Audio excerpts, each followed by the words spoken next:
There are a lot of misconceptions that people have about emotions and how they work.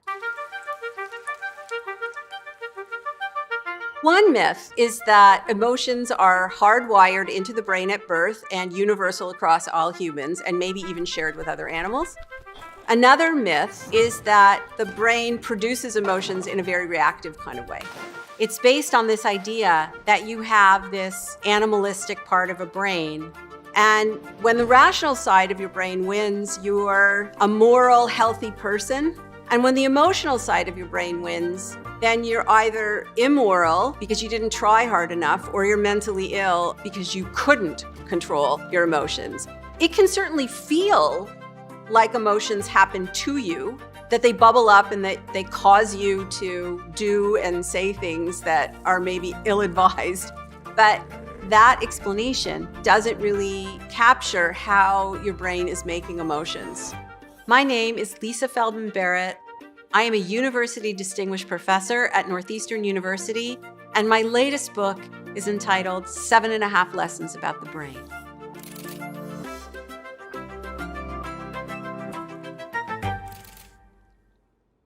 I've been studying emotions for about 30 years. So right off the bat, I should tell you, scientists don't agree on how to define emotion. Like, everybody agrees that we have emotions, but nobody can agree on the definition of what an emotion is. So there's great variability in emotional lives.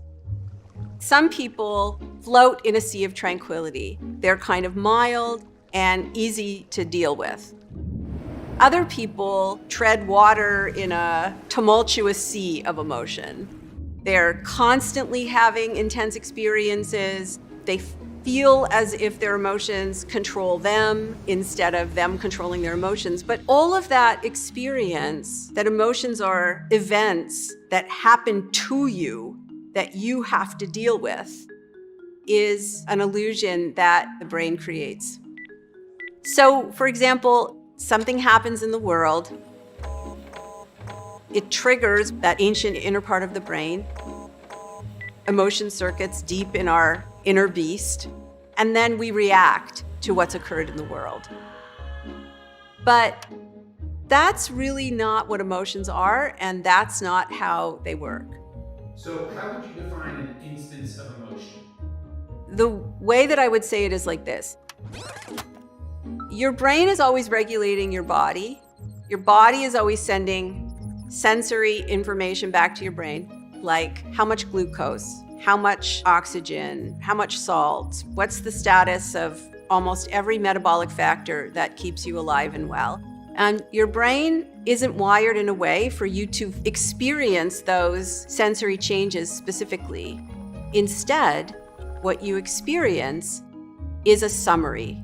And that's where those feelings of pleasantness or unpleasantness, comfort, discomfort, feeling worked up or feeling calm and quiescent, that's where those simple feelings come from. So is that an instance of emotion? Not exactly.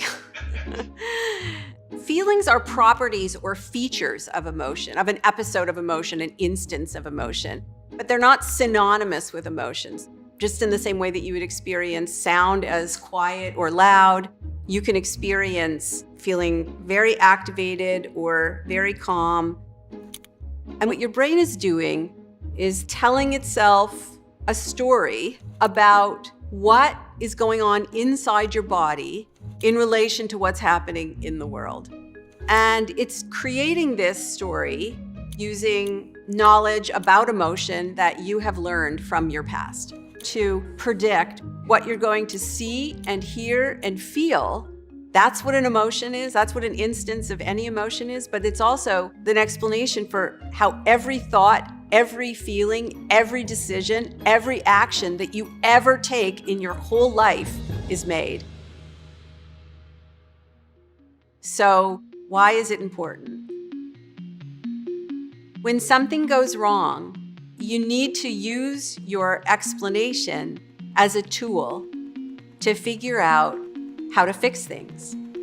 For example, in depression, you're metabolically compromised because your brain believes there's a metabolic problem in your body.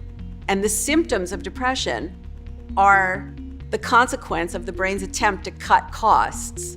So you feel fatigued, or you feel unpleasant, you feel like you can't concentrate, you can't move, because moving your body is really metabolically expensive. That's where depression comes from. It doesn't necessarily mean that there's something wrong in the world or with you, although sometimes it does mean that. So part of managing your emotions is figuring out when unpleasant feelings are diagnostic about something in the world and when they're just simply an indication that things are uncertain or that you're doing something really difficult.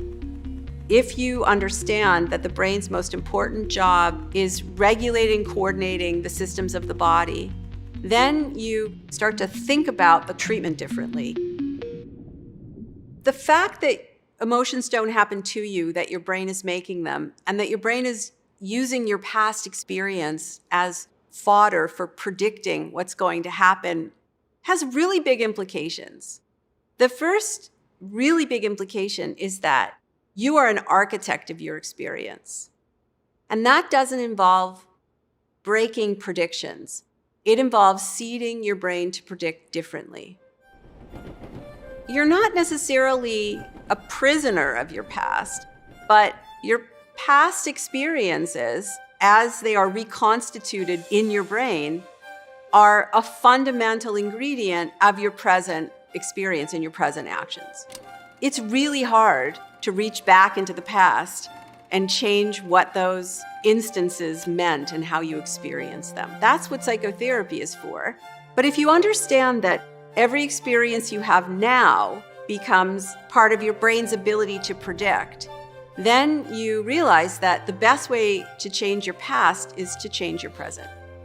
So just in the same way that you would exercise to make yourself healthier, you can invest energy to cultivate different experiences for yourself. You can learn new things, watch movies, read books, even maybe act in a play that would require you to have different experiences that get you outside of the normal range of what your brain would predict. Because if you practice these things that you learn, they become more automatic, and then your brain just uses these new experiences to predict differently in the future and for you to act differently in the future, which gives you the opportunity to be different than you are right now. Not everybody has as much control as they might like, but everybody has a little more control than they think they do. When you enter this world as an infant, you're not wired full of memories that your brain will use to predict. Other people cultivate your world, and as a consequence, they are wiring your brain full of experiences that your brain will then use to predict. You didn't have a hand in creating that world, and you're not responsible for it. But as an adult, you can make decisions about what you experience now. You can make choices about how you act. And those decisions and choices either reinforce the predictions that your brain makes, or it changes them.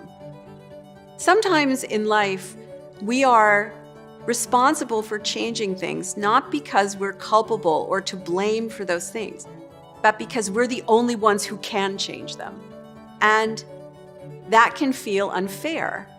And it is unfair in a certain way. But it's also helpful because it means that you always have tools available at your disposal to heal yourself, to act differently, and to feel differently.